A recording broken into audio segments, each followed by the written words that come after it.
नमस्कार दोस्तों, एक बार फिर स्वागत आपका आपके अपने चैनल पे। मैं बलवंत साहन आपको बहुत बहुत आभार आपका व्यक्त करता हूँ भी आप हमारे यहाँ पधारे हो। आपका बहुत बहुत धन्यवाद। आज हम जो पढ़ने वाले हैं, यानी रोज़ ही पढ़ते हैं जी, अच्छा ही पढ़ते हैं, ठीक है। आज हम केमिस्ट्री पढ़ेंगे। केमिस्ट्री जैसे आपने देखा, उसके अंदर हम क्या पढ़ने वाले हैं, उसके अंदर हम पढ़ने वाले हैं मोल कंसेप्ट के बारे में। यानी जो मोल है उसकी अवधारणा जो क्या है, किस प्रकार यूज किया जाता है। एक मान लो मोल के अंदर कितने परमाणु होते हैं, एक मोल के अंदर कितने परमाणु होते हैं। या मैं कहता हूँ 2 ग्राम मेरे पास जल है, मेरे पास 2 लीटर जल है, मेरे पास 10 ग्राम क्या लोहा है, 20 ग्राम मेरे पास लोहा है। तो उस लोहे के अंदर कितने परमाणु हो सकते हैं, उस लोहे में कितने परमाणु हो सकते हैं, ये निकालना सीखेंगे। क्वेश्चन आता ही आता है आपको। कार्बन डाइऑक्साइड जो है हमारी, उसके बारे में पूछ लिया जाता है, जल के बारे में पूछ लिया जाता है भी जल का अणु भार कितना है। आपसे ये क्वेश्चन बहुत बार रिपीट हुआ है, जल का अणु भार कितना है। तो अणु भार और परमाणु भार का अनुपात क्या है, ये भी पूछा गया है। परमाणु भार और अणु भार का अनुपात क्या है, कितना अनुपात होता है ऑक्सीजन का। इस प्रकार के क्वेश्चन आपसे पूछे जाते हैं। तो मैं आपको बताने वाला हूँ भी इतने आसान तरीके से, बढ़िया से समझेंगे आप। कुछ भी नहीं है, बिल्कुल आसान सा है। अगर आप वीडियो पूरी देखते हो, पूरा समझा के जाऊँगा। आप 10 जगह वीडियो देखोगे आपको फिर भी समझ में नहीं आएगा। अगर आप साइंस के स्टूडेंट नहीं हो तो, साइंस वालों को तो आ जाता है, क्योंकि हर टीचर वहाँ से शुरू करता है जहाँ से उसे ये लगता है भी ये सबको आता ही होगा। लेकिन मुझे पता है आर्ट वाले को क्या क्या आता है साइंस के मामले में। अगर आपने कहीं क्लास लगाई है तो आपको आना शुरू हो गया होगा, मैं नहीं कहता। लेकिन 10th तक आपकी NCERT बुक पढ़ते हो आप ना, 9th 10th, उसके अंदर सब कुछ दिया हुआ है ये, ठीक है ना। सब कुछ जो आप पढ़ रहे हैं सब कुछ दिया हुआ है। 6th से लेकर 10th तक सब क्वेश्चन आपके लगभग कवर हो जाते हैं। तो हम स्टार्ट करेंगे। सबसे पहले हमें जानना है, जैसे आप कंफ्यूज होते हो कई बार, एक शब्द आता है मॉलिक्यूल, शब्द आता है अणु क्या है, ठीक है। परमाणु के बारे में हमने पढ़ा, अणु के बारे में हम पढ़ चुके हैं, लेकिन फिर भी आपकी दिक्कत रहेगी तो मैं इसको कवर करता हूं। देखो, आपने एक शब्द पढ़ा होगा परमाणु। इस शब्द को अगर तोड़ूं मैं तो हिंदी वाले कहेंगे जी परम प्लस अणु होता होगा, ठीक है। समझ में आई बात। यानी अणु से पहले परमात्मा, परमात्मा यानी उससे पहले की चीज़ जो है ना, ठीक है, वो है परमाणु। तो अणु होता क्या है जी, फिर अणु होता है आपका, अणु और अणु जब मिल जाते, परमाणु और परमाणु मिलते हैं ना, तो वो क्या बनाते हैं, वो बनाते हैं आपका अणु। ये बात अगर आपको याद हो गई तो आपको कोई भी क्वेश्चन पूछेगा आप जवाब आसानी से दे दोगे अणु के बारे में। ये बात मैं कैसे दे दें। अब वो क्या बोलता है, देखो, सूक्ष्मतम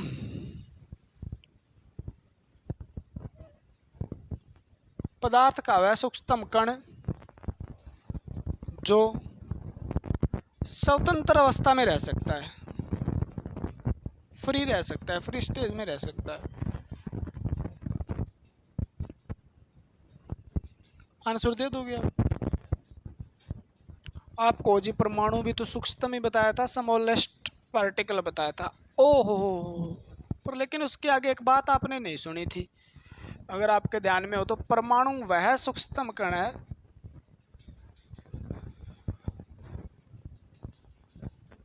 जो किस में नहीं रह सकता, फ्री यानी स्वतंत्र अवस्था में नहीं रह सकता। अरे स्वतंत्र अवस्था में नहीं रह सकता, ठीक है। तो परमाणु के बाद स्वतंत्र रहने वाला कौन सा कण आ गया, तो परमाणु ने मिलके, परमाणु परमाणु स्वतंत्र रहने के लिए उन्होंने किसका निर्माण कर दिया, मॉलिक्यूल का निर्माण कर दिया। किसका निर्माण कर दिया, मॉलिक्यूल का निर्माण कर दिया, ठीक है। यानी सूक्ष्मतम वह कण जो किस में रह सकता है, स्वतंत्र अवस्था में रह सकता है, ठीक है। अब देखो, यह रासायनिक अभिक्रिया में भाग नहीं लेता भाई। अणु क्या नहीं लेता, रासायनिक केमिकल रिएक्शन के अंदर ये कोई भाग नहीं लेता, अभिक्रिया में भाग नहीं लेता। ठीक है, अब देखो मैं बताता हूँ आपको एक बात, ये समझो पहले, इससे पहले इलेक्ट्रॉन, प्रोटॉन, न्यूट्रॉन। इलेक्ट्रॉन ने कक्ष बनाया, कक्षा बनाई, ऑर्बिट बनाया, और प्रोटॉन और न्यूट्रॉन ने क्या बनाया, नाभिक बनाया, और नाभिक और कक्षा ने मिलकर क्या बनाया, परमाणु बनाया। परमाणु ने मिलके क्या बनाया, परमाणु प्लस परमाणु ने मिलके क्या बनाया, अणु बनाया, मॉलिक्यूल बनाया, और अणुओं ने मिलके क्या बनाया, कोई यौगिक बनाया या पदार्थ बनाया। स्पष्ट है बात? हाँ जी। परमाणु है, मान लो देखो इलेक्ट्रॉन प्रोटॉन से परमाणु बने, अपने पास दो परमाणु आपा लेते हैं, एक ऑक्सीजन लेते हैं और एक हाइड्रोजन लेते हैं, मान लो। ठीक है, एग्जाम्पल के लिए। अब ये दोनों जुड़ेंगे रासायनिक अभिक्रिया में, तो क्या होगा, दो हाइड्रोजन आए और एक ऑक्सीजन का परमाणु आया, उन्होंने मिलकर H2O अणु बनाया, और अणुओं ने मिलकर क्या बना दिया, समझने के लिए पदार्थ कौन सा है, जल। जल, और जल पदार्थ की कौन सी अवस्था है, तरल अवस्था, ठोस अवस्था, तीनों में रह सकता है ना ये, ठोस और गैस। तीनों अवस्थाओं में कौन सा पदार्थ है जिसकी तीनों अवस्थाओं में पाया जाता है, जो जल पाया जाता है। ठीक है, तो ये पदार्थ के ही भाग बताए थे ना अपन, लिक्विड, सॉलिड, गैस। ठीक है, तो ये दोनों है ना जुड़ के अणु बनाया। अब ये अणु है ना H2O, ये कहता है रासायनिक अभिक्रिया में भाग नहीं लेगा। H2O को रासायनिक अभिक्रिया के अंदर भाग नहीं लेता, जल रासायनिक क्रिया के अंदर भाग नहीं। अब इसको रासायनिक क्रिया में भाग दिलाना है तो यह क्या करेगा, किससे बना था, परमाणु प्लस परमाणु से बना था, परमाणुओं में टूट जाता है। रासायनिक अभिक्रिया में भाग लेना होता है तो अणु रहता नहीं, वो किस में टूट जाता है, परमाणुओं में, यानी एक HO, यानी हाइड्रोजन हाइड्रोजन ऑक्सीजन के अंदर ये टूट जाएगा। ठीक है ना, तो अब ये हाइड्रोजन ऑक्सीजन परमाणुओं में टूट जाता है और उसके परमाणु भाग लेते हैं, उसके परमाणु रासायनिक अभिक्रिया में भाग लेते हैं, परमाणु। ठीक है ना, केमिकल रिएक्शन में भाग लेते हैं, परमाणु अभिक्रिया में भाग लेते हैं। ठीक है, यानी अणु है, किसी भी पदार्थ का अणु भाग नहीं लेगा, अणु पदार्थ अणु टूटेगा किसमें, परमाणुओं में, परमाणु रासायनिक अभिक्रिया में भाग लेंगे। मॉलिक्यूल की मैं 2-4 बातें बता रहा हूँ आपको जो आपके पेपर में सीधी पूछ ली जाएगी।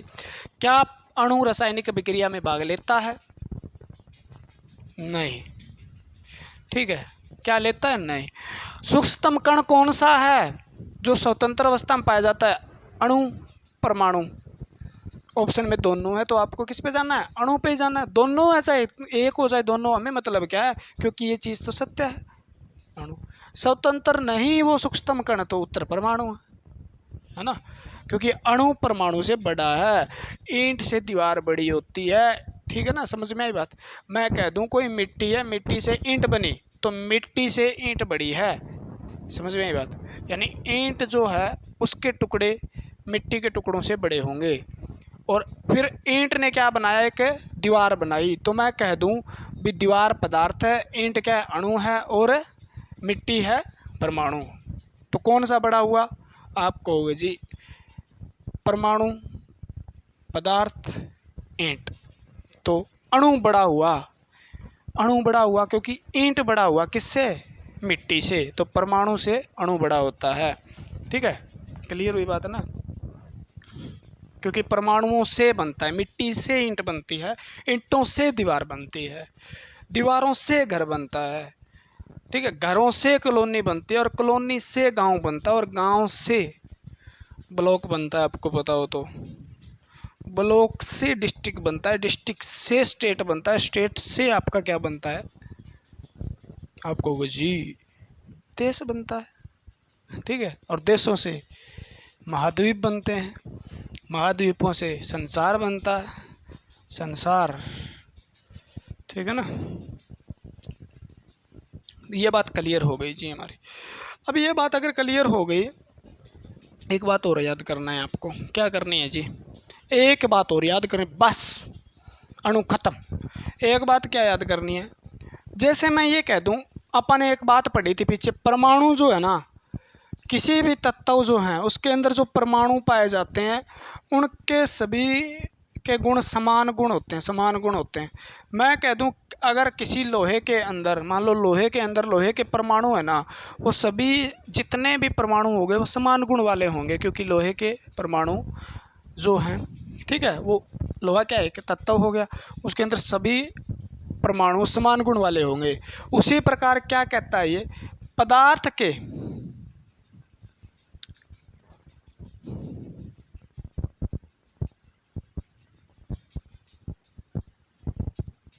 सभी अणु समान गुण वाले होंगे।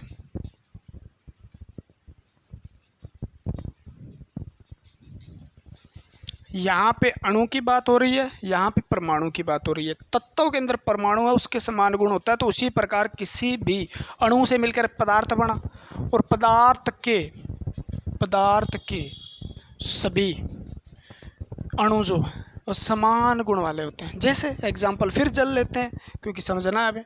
मैं कहता हूँ H2O बना, फिर H2O और बना, फिर H2O और बना, H2O और बना। तो ये क्या था? H2O क्या था? एक अणु था। क्या था? अणु था, ठीक है। एटॉमिक मॉलिक्यूल बोल देते हैं इसको भी, अलग अलग परमाणुओं से मिलकर बना हुआ मॉलिक्यूल जो क्या है, अणु है ये, और हाइड्रोजन और ऑक्सीजन से। बातें बाद में पढ़ेंगे कई बार। इसने बना दिया जल। अब जल के अंदर कौन से मॉलिक्यूल हैं? तो आप कहोगे H2 है। तो H2O ये समान गुण रखते हैं, सारे के सारे एक जैसे गुण रखते हैं, ये कहने की बात है यहाँ पे भी। अगर कोई पदार्थ यौगिक है, मान लो पदार्थ है यौगिक, लिख लो आप, कंफ्यूज मत हो। यौगिक के सभी गुण 1 2 3 4, इसके अंदर मान लो मैंने 10 ग्राम जल, 10 लीटर जल ले लिया, 10 लीटर में H2O जितने भी है ना वो समान गुण वाले होंगे, ठीक है ना। यानी यौगिक के सभी अणु समान गुण रखने वाले होते हैं। ये बात थी, क्या बात थी, छोटी सी बात थी, बहुत टाइम लगा दिया। टाइम नहीं लगाया भैया, ये बात दिमाग में घुसाई है, ठीक है ना। और मैं टीचर उसको मानता हूँ, वो टाइम खाए चाहे, कोई दिक्कत नहीं है, जो आपको सब्जेक्ट से डर भगा दे। अब आर्ट वाले स्टूडेंट साइंस का नाम सुनते हैं ना, ठीक है, तो ऐसे हो जाता है, साइंस क्या होती है साइंस, ठीक है ना। लेकिन आप आर्ट वाले को साइंस से जोड़ देंगे, ठीक है ना। साइंस से जोड़ के आपके एग्ज़ाम में जितने क्वेश्चन आते हैं आप आराम से उसको सॉल्व कर पाओगे, ठीक है ना। उसका सॉल्यूशन आपके पास होगा, इतना आपको बना देंगे। मैं नहीं कहता मैं साइंटिस्ट हूँ, मुझे साइंस बहुत, मुझे कुछ नहीं आता भाई, लेकिन जितना पेपर में आता है ना आपके, जितना आपके पेपर में आता है उसका 90% प्लस आपको कवर करवा देंगे, ठीक है। 90% प्लस आपको कवर करवा देंगे, ठीक है। और समझा के एक एक चीज़ को, चाहे हमें कितनी मेहनत करनी पड़े, ठीक है। पढ़ना और पढ़ाना बहुत फ़र्क है भाई। आप पढ़ते हो, एक वीडियो मेरी देख के आप पढ़ सकते हो। पढ़ाने के लिए, एक लेक्चर तैयार करने के लिए कितना टाइम लग जाता होगा। तो इसको किस तरीके से बच्चों को समझाया जाए ताकि बच्चों के समझ में आ जाए, ठीक है। अब पढ़ते हैं मोल कंसेप्ट के बारे में। मोल कंसेप्ट, ठीक है। मोल क्या होता है? कुछ भी नहीं है, नॉर्मल सी बात है। आप कहो कोई पदार्थ है और आपको वो लेना है मोल, यानी खरीदना है, तो आप किसके आधार पे ले गया होगे? मात्रा के आधार पे, ठीक है। यानी मोल जो है पदार्थ की, जो पदार्थ की मात्रा को मापने की इकाई है, कुछ भी नहीं है भैया। पदार्थ है, उसको मापने की इकाई क्या होती है? तो मोल होती है। क्या होती है? मोल होती है। ठीक है। तो आपसे पूछे सबसे पहला क्वेश्चन और आसान क्वेश्चन, पदार्थ की मात्रा को मापने की